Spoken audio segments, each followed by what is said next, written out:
Грамадзянскія ініцыятывы ў Беларусі, падтрымка і ахова ўразлівых сацыяльных груп, удзел Беларусі ў міжнародных арганізацыях і мерапрыемствах па ахове правоў чалавека. Праект «Социум» на Радыё Беларусь. Вітаю, з вами Яніна Вайцянкова. Істотным складнікам вольнага грамадства і стабільнага дзяржаўнага ладу з'яўляюцца талерантнасць і культура.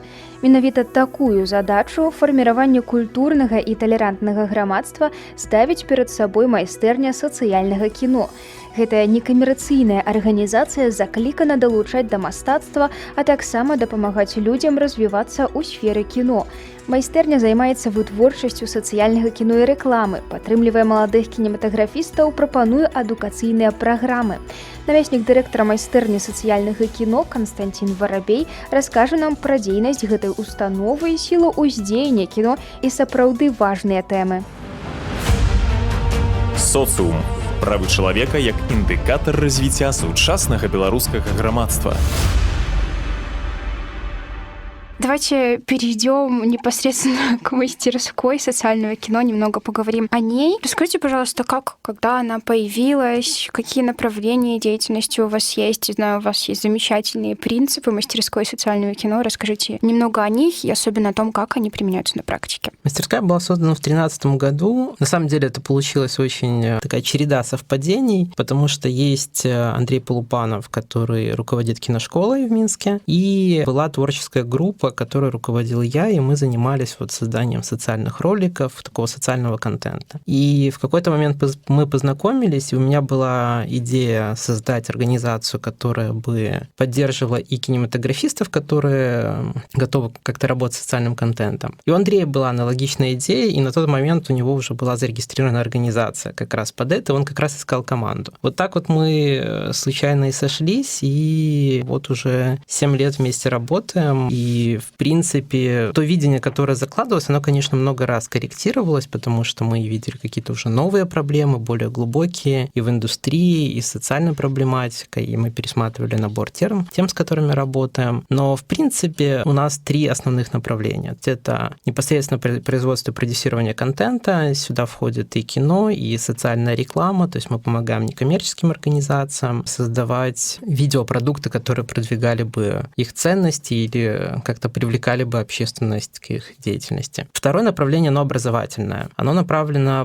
больше на то, чтобы тех кинематографистов, которые готовы поднимать социальную проблематику в своих продуктах, в кино, в роликах, поддерживать через образовательные инициативы, то есть менторская поддержка. И периодически мы делаем программы поддержки, опять же, проект «Объективно праводитяти», то есть это был проект поддержки, когда мы проводили питчинг открытый, молодые авторы предлагали свои сценарии, защищали их, мы им помогали менторски, и после была оказана финансовая и поддержка с оплатой технического персонала, и было предоставлено от партнеров платное оборудование для съемки. В результате получилось 4 фильма на тему прав детей. Это «План по детям», «Рыба дзён моих», «На пороге молчания» и «Тихо это». Третье направление, оно это как раз законодательное регулирование, так сказать, адвокатирование. При этом мы за такой максимально открытый подход, то есть мы и кооперируемся с другими организациями, мы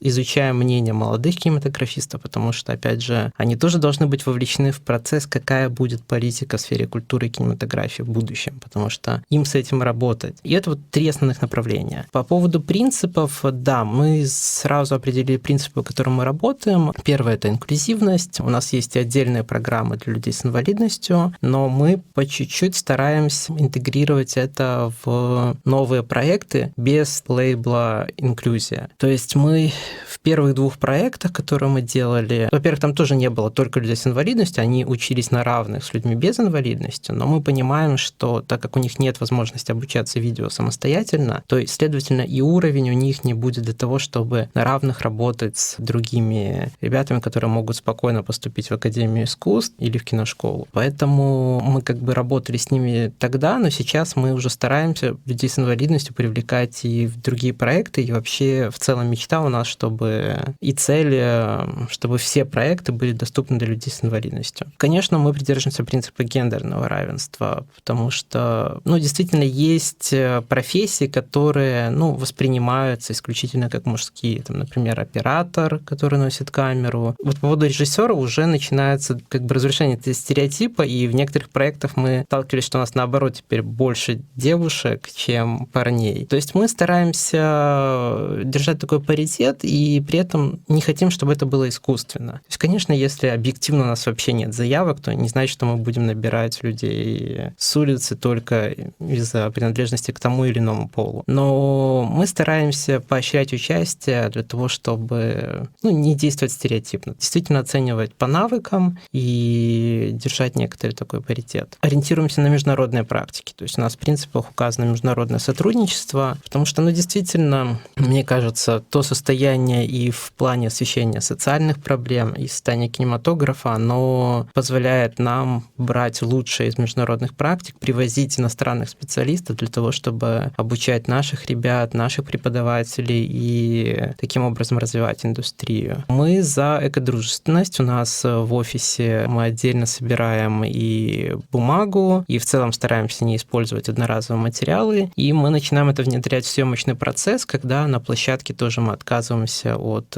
максимально пластика. И тут очень интересный вопрос, потому что это кажется настолько далеко, и то есть в наличии всех проблем киноиндустрии говорить о экологичности на съемочной площадке, с одной стороны, кажется нелепо, но мы начали изучать этот опыт, и оказывается, в Европе уже есть компании, которые обеспечивают экологическое кинопроизводство. То есть просто мы взяли такой тренд и механизм, который здесь пока вообще не актуален, но на самом деле его уже используют за рубежом. На самом деле это не так сложно, и поэтому мы с этим работаем, и можно производить ролики, не выкидывая потом 3 пакета пластиковых стаканчиков, то почему бы этим не воспользоваться? Мы стараемся даже в каких-то спорных ситуациях все равно поощрять свободу самовыражения. То есть мы не цензурим наших авторов, мы можем направлять их с точки зрения, если они, опять же говорю, стереотипно воспринимают тематику, то есть предлагать им какое-то мнение экспертов, но, в принципе, всегда последнее слово за ними, за исключением случаев, если это нарушает законодательство, экстремизм, пропаганда чего-то запрещенного. Но в целом, говорю, даже в спорных случаях мы все равно даем последнее слово автора. Это основные принципы, по которым мы работаем. Грамадзянскія ініцыятывы ў Беларусі, падтрымка і ахова ўразлівых сацыяльных груп, правы чалавека і шмат іншага ў праекце «Социуму». Вот вы говорили об образовательных программах. Я правильно понимаю, что мастерская социального кино не ограничивает себя территориально только на столице нашей страны, но и есть какие-то образовательные программы для регионов? Да, мы периодически делаем региональные проекты, когда мы выезжаем в регионы и проводим там образовательные программы. У нас в нескольких образовательных программах в Минске принимали участники из регионов. И у нас также есть и международные проекты. Вот в прошлом году мы проводили проект обмена, где 12 участников из Беларуси было и 12 участников из Германии. Они неделю делали совместно фильмы в Берлине и потом неделю в Минске, это же группа. Там в том числе были ребята из регионов Беларуси. То есть мы стараемся еще и смешивать их с другими странами, то есть чтобы они внутри групп также обменивались опытом и как-то раскрывались иначе. Расскажите, пожалуйста, от чего зависит выбор площадок для показа социального кино? Есть ли у мастерской доступ к популярным площадкам, которые коммерчески ориентированы, например, как Silver Screen? Если да, от чего это зависит? Нет, от чего это зависит, в свою очередь? В выборе площадок, конечно, все всегда зависит от проекта. То есть если мероприятие должно быть открытым для всех, то мы стараемся, чтобы площадка, например, подходила с точки зрения инклюзии, то есть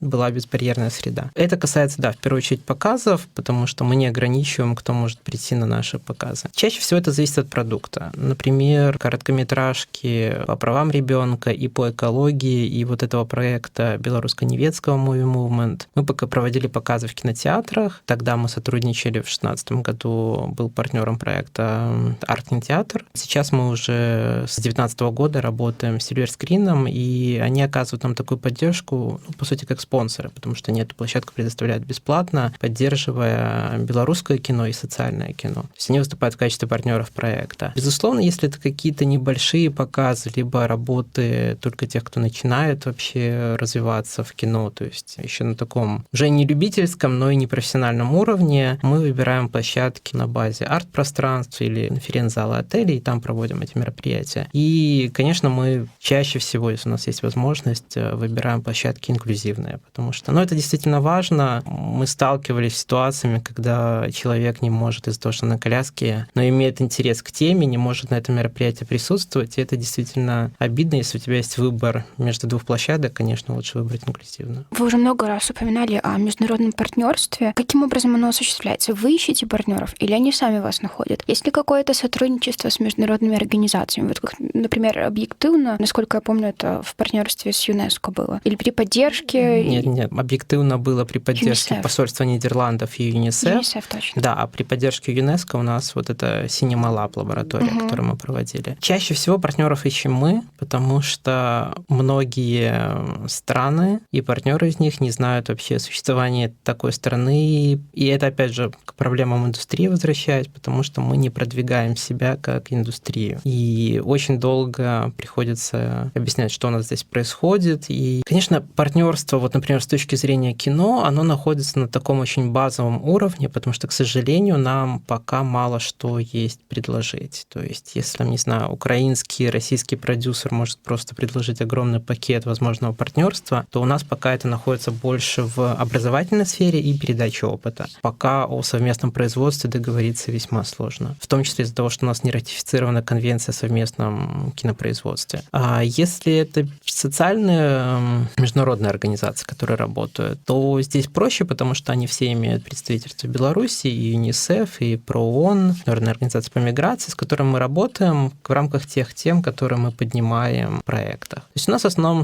мы работаем практически со всеми агентствами ООН, сотрудничаем и привлекаем вот культурные организации из-за рубежа для того, чтобы передавать опыт и обучать наших специалистов. Как, по вашему мнению, социальное кино в Беларуси будет выглядеть через 10 лет? Я вам не скажу даже, как оно будет через год выглядеть. Это весьма такой сложный вопрос. На самом деле, действительно сложно сказать, потому что настолько все быстро меняется, и в Беларуси в том числе есть успешные кейсы, и как бы это ни было банально, даже взять ту же IT-индустрию, когда действительно быстрый комплекс мер передовых, и в том числе с учетом иностранного опыта, очень быстро помогли развивать эту индустрию, не упустить какой-то момент. Поэтому и по поводу кино в целом, и в плане социального много прогнозов, потому что все будет зависеть от того, в какое направление мы пойдем. Сейчас, например, к сожалению, есть негативная тенденция, что очень многие авторы уезжают из страны. И непосредственно работая именно с молодыми, это очень огорчает, потому что, действительно очень мало зацепок. Я их понимаю, что когда ты работаешь в сложных условиях, едешь на международный кинофестиваль, узнаешь, сколько возможностей у зарубежных кинематографистов есть, это демотивирует. То есть один из пессимистичных прогнозов, что, может быть, у нас никто из молодых кинематографистов и не останется, и будет больше работать из-за рубежа. Другой прогноз, что если мы все-таки как-то преобразуем и законодательство, создадим для них меры, то, может быть, даже вернутся те, кто уехал. То есть здесь действительно сложно, пока вот не будет этой стратегии. Это, конечно, очень сложный вопрос. Я просто сам по образованию менеджер, и когда этот вопрос изучается, да, стратегия — это что-то сложное, кажется, это долгий прогноз, столько всего может измениться, но это хотя бы вектор направления, куда ты идешь. В плане белорусского кино и киноиндустрии вот этого вектора его еще пока нет. Поэтому когда ты не знаешь, куда ты идешь, сказать, куда ты придешь через 10 лет, и невозможно. Потому что сегодня мы поддержим такое кино, завтра мы поддержим такое кино. Мы проводим образовательные программы, а завтра уже можем их и не проводить. И это в том числе связано с системностью поддержки, потому что, например, мы работаем с зарубежными донорами, у них же тоже есть свои приоритеты, есть своя стратегия, и она может пересматриваться. И сейчас мы вступаем в новую, как у нас говорится, пятилетку, которая, мы можем просто оказаться не в рамках видения видения, там, допустим, европейского. Мы, например, сейчас тоже пытались получить поддержку на вот эти исследования рынка, на привлечение иностранных консалтинговых компаний для того, чтобы предложить меры по совершенствованию кинематографии, но мы получили отказ, потому что Грузия идет более, например, прогрессивно. И вложив туда, в развитие рынка, донор в том числе видит, как может увеличиться результат, и что он будет имплементирован, внедрен в стратегию, в национальную политику. Мы этого гарантировать не можем. И то есть мы можем, к сожалению, даже потерять ту поддержку, которая сейчас есть. Здесь прогнозировать очень сложно. А может быть, мы завтра, нас пригласят в Министерство культуры, и вместе государственные компании, частные компании разработают общее видение, начнем вместе его общими силами реализовывать и продвигать. То есть настолько много может быть неожиданностей, как позитивных, так и негативных, что действительно строить прогноз невозможно. Социум. Правы чалавека як індыкатар развіцця сучаснага беларускага грамадства. Сябры, на сёння гэта ўсё. Мне застаецца пажадаць маладым беларускім кінематаграфістам невычэрпанага натхнення, спагадлівых гледачоў і далей спрыяць больш адкрытаму і талерантнаму грамадству. З вами была Яніна Вайцянкова. Сустрэнемся на хвалях Радыё Беларусь. Грамадзянскія ініцыятывы ў Беларусі, падтрымка і ахова ўразлівых сацыяльных груп, удзел Беларусі ў міжнародных арганізацыях і мерапрыемствах па ахове правоў чалавека. Пра гэта і шмат іншага расказваюць беларускія сацыёлагі, палітолагі, эксперты ў галіне міжнароднага права, актывісты беларускіх грамадскіх арганізацый у праекце «Социум» на хвалях Міжнароднага радыё Беларусь.